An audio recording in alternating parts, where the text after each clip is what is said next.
Turma do propósito, e aí, meu irmão, tudo bem? Espero que sim. Um capítulo da Bíblia por dia, orar todos os dias, tentar mudar. São os objetivos do nosso grupo Propósito. Estamos juntos. Hoje, salmo de número 109.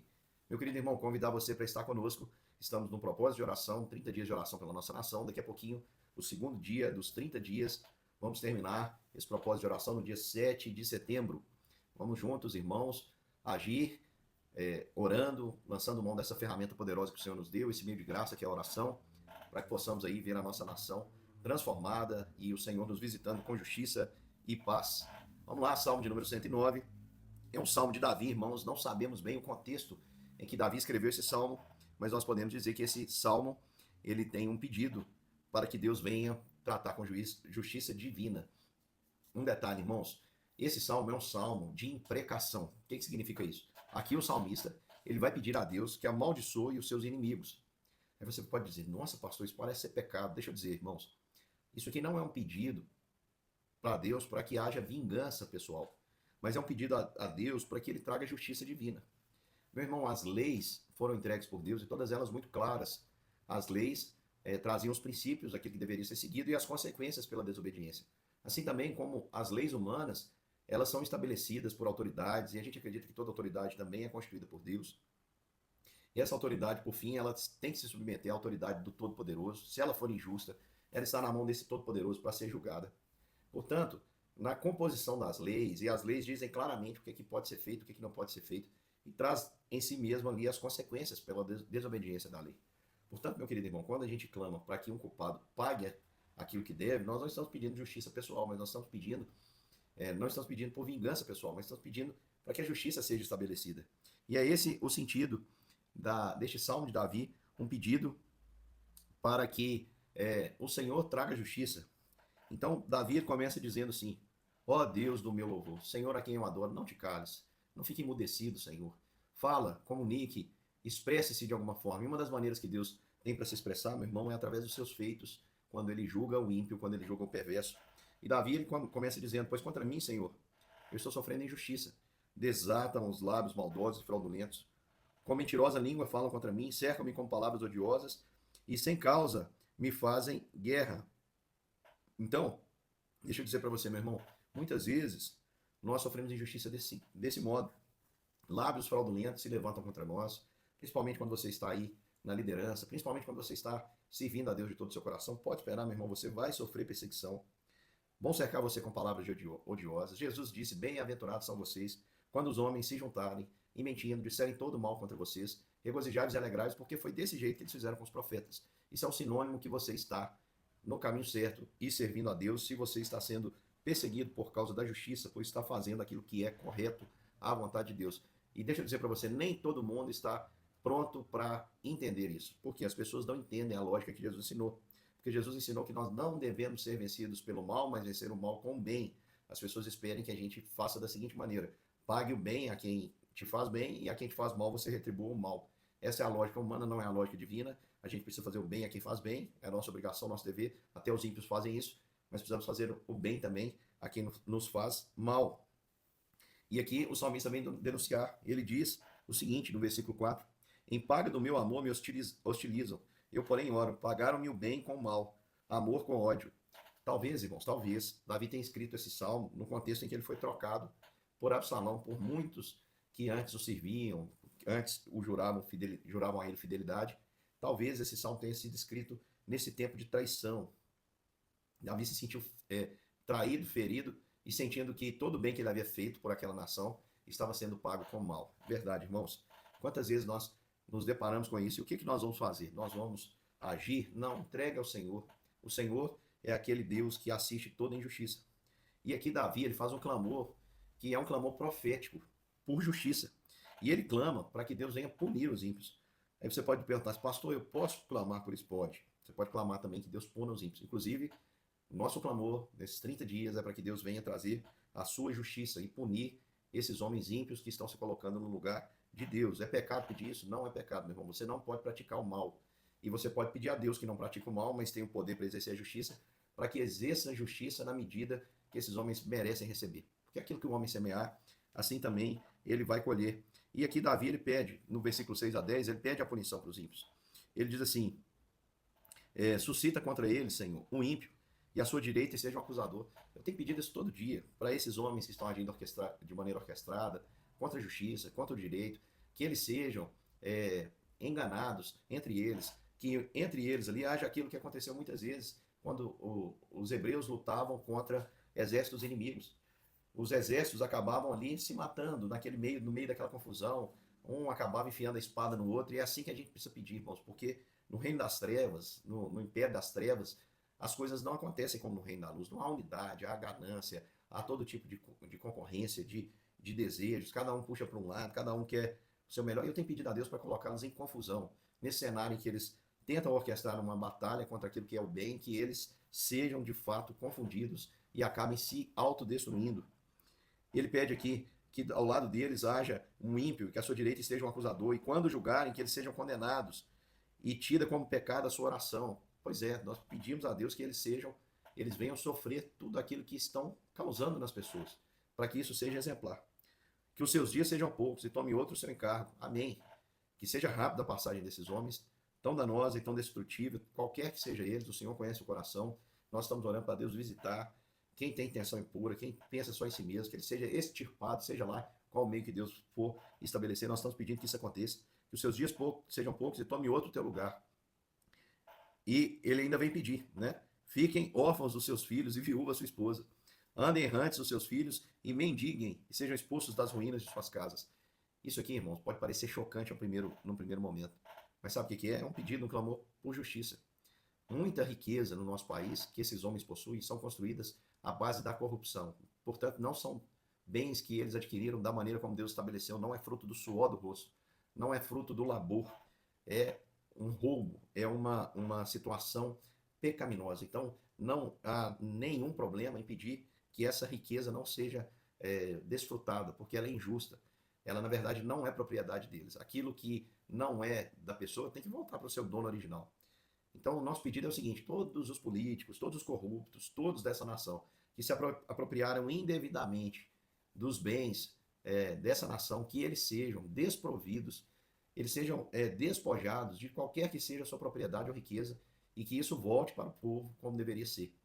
O político, como qualquer um cidadão, ele precisa viver com o seu salário e aprender a viver contente com aquilo ali, e não entrar em tramóias e receber riquezas indevidas. Essas riquezas nunca trazem real prosperidade, só vai trazer dor, sofrimento e desgraça. Então, um favor que Deus pode fazer à família desses indivíduos é tirar todas essas riquezas de origem lícita. E nosso desejo é esse, e a gente pode pedir isso a Deus, porque é justo. É justo. Agora, se o indivíduo, no final das contas, só fez para roubar, a sua casa vai passar necessidade, infelizmente.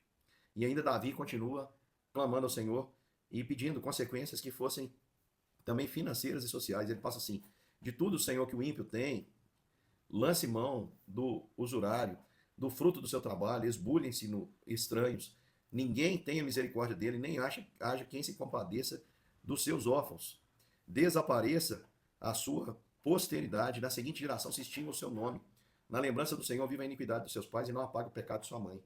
Permaneçam ante os olhos do Senhor para que faça desaparecer da terra a memória deles. Porquanto, preste atenção, porque isso não é à toa, porquanto não se lembrou de usar misericórdia, mas perseguiu, preste atenção, mas perseguiu o aflito e o necessitado, como também o quebrantado de coração, para os entregar à morte.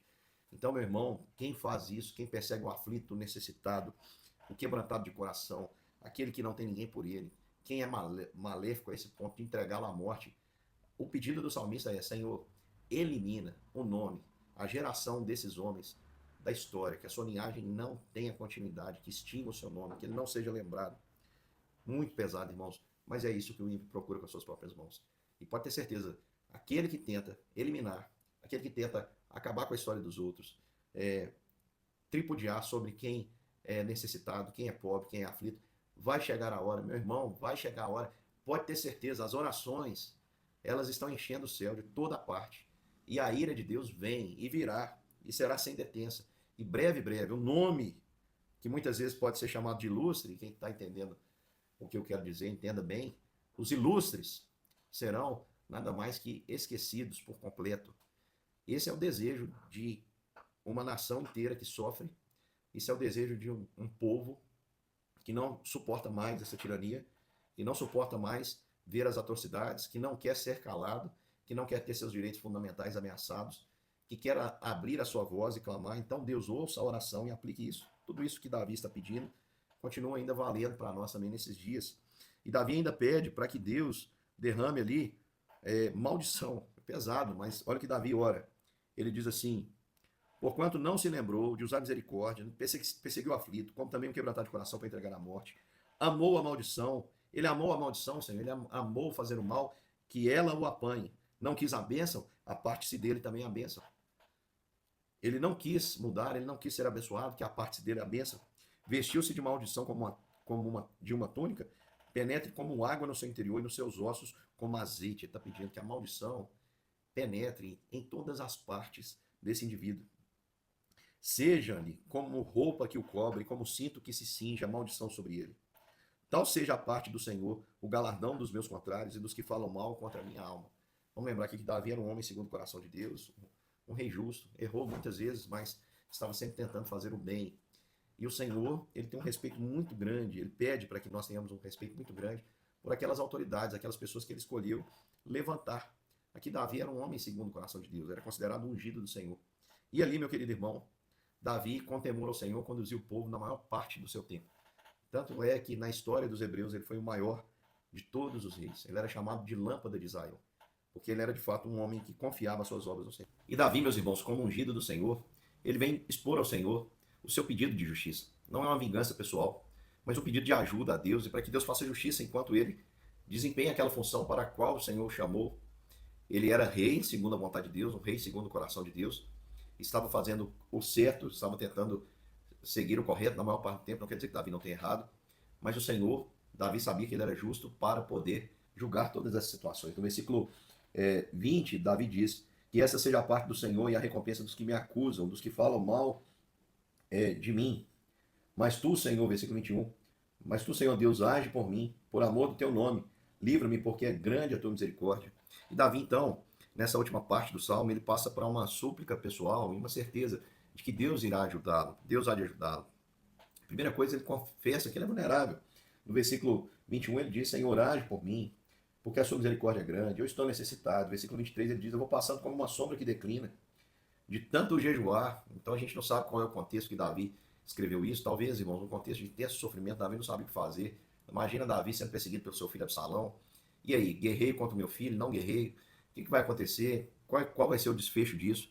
Então, é uma situação em que ele narra que estava jejuando e de tanto jejuar, o seu corpo definhava de magreza, tornou objeto de zombaria. Quem não lembra da cena ali, né, irmãos? Por isso que eu estou dizendo, pode ser que esse salmo tenha sido escrito, a grande possibilidade que ele tenha sido escrito no período em que Davi fugia de Absalão. Mas quem não lembra daquele episódio, Davi fugindo e Simei, parente de Saul, lançando pedras e amaldiçoando a Davi, como se fosse um cachorro, como se fosse um cão, e os homens de Davi ali indignados. Então ele vem pedir: socorre, Senhor Deus meu, salva-me, segundo a tua misericórdia, para que saibam vir isso das suas mãos, que tu, Senhor, o fizeste. Ele apela para a misericórdia de Deus. Ele pede a Deus para poder abençoar. E ele ainda diz: amaldiçoe-me eles, mas tu, Senhor, me abençoa. Então dizendo: Senhor, o homem pode me amaldiçoar, se o Senhor me abençoar, está tudo certo. Que eles amaldiçoem, mas que o Senhor me abençoe. E o Senhor os coloque em tremenda confusão. Quer dizer, a confusão envolve uma toca. Ah, irmãos, como eu tenho pedido isso. Eu tenho pedido a Deus para pegar todo déspota, todo homem mau, todo homem perverso, todo iníquo, que infelizmente está sobre nós, foram colocados em locais, em lugares estratégicos, em lugares elevados. Eu tenho pedido a Deus para colocar uns contra os outros, para tornar isso uma grande confusão, como nas batalhas que o Senhor dava vitória ao seu povo, sem o seu povo precisar de pegar em armas, sem o seu povo precisar avançar. O Senhor colocava o exército deles em confusão. Até porque, irmãos, vamos dizer a verdade, não tem ninguém fazendo jus para receber aí o crédito pela vitória. Não tem. Todos pecaram, precisam da glória de Deus. Nossa nação precisa de um recomeço, de uma reformulação completa e geral, de um arrependimento coletivo, de buscar o Senhor, de se quebrantar diante do Senhor. Mas como eu tenho pedido, irmãos, para Deus colocá-los em confusão, colocá-los em conflitos, e eles caírem nas próprias armadilhas que armam com tanto prazer, com um sorriso no rosto, tanta maldade, nós não suportamos mais ver pessoas inocentes morrendo na prisão, longe das suas famílias, pessoas que não apresentam nenhuma ameaça à sociedade, estão aí privados dos seus direitos fundamentais, enquanto pessoas que deveriam estar presas de maneira perpétua estão livres, estão soltas, assassinos, homicidas, traficantes. Então nós precisamos pedir a Deus de todo o nosso coração, para que Deus venha exercer misericórdia, nos abençoar e amaldiçoar aqueles que fazem o mal e buscam com as suas mãos destruir a vida dos outros. Cubram-se de vergonha os meus adversários, e a sua própria confusão envolva-os como uma túnica. E aí o salmista faz um compromisso: Senhor, muitas graças darei ao Senhor, com os meus lábios louvá-lo-ei no meio da multidão, porque ele se põe à direita do pobre para livrar dos que lhe julgam a alma. Então a gente deve fazer esse compromisso também. Quando o Senhor nos der a vitória, irmãos, vamos celebrar, porque Deus vem quebrar o queixo dos ímpios. Daqui a pouco eles perderão a sua força, o nome do Senhor será exaltado, e nós vamos glorificar o nome do Senhor de público. Nós cantaremos ao Senhor sobre todos os seus feitos. Que Deus abençoe, meu irmão. Amanhã estamos juntos para mais um capítulo das Escrituras.